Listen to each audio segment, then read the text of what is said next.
In today's video, I'm going to teach you how to run a voting session in Miro. If you're looking to efficiently gather opinions or make decisions democratically with your team, Miro's voting feature offers a fantastic solution. Let's dive into how you can set up a voting session smoothly and easily.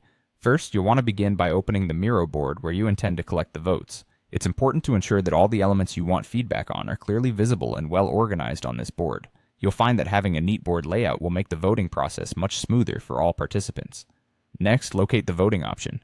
Depending on how your workspace is organized, you'll find voting under the collaboration tools. For some users, you might need to click on more tools and then select voting. This step takes you to the setup area where you can start configuring your voting session. Once you've accessed the voting tools, the next step is to create a voting session. This involves making choices about what you're going to allow the participants to vote on. Miro gives you the flexibility to choose from a variety of objects like sticky notes, cards, or different shapes.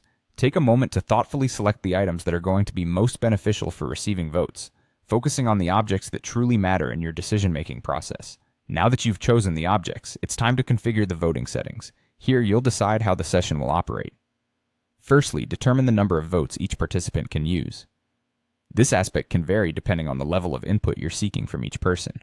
Next, set the voting duration, which dictates how long the participants have to make their selections. Be mindful to allow enough time for thoughtful consideration, yet keep it efficient to maintain engagement. Another important setting to consider is whether participants will be able to see the results during voting.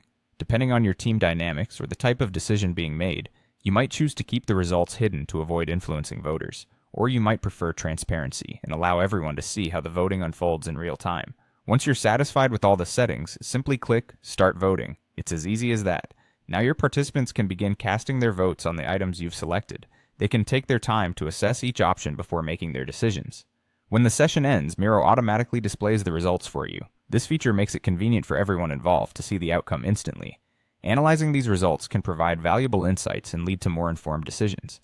And just like that, you've successfully run a voting session in Miro, collecting essential feedback and fostering collaborative decision-making among your team. Enjoy the process and use these results to drive impactful and democratic decisions.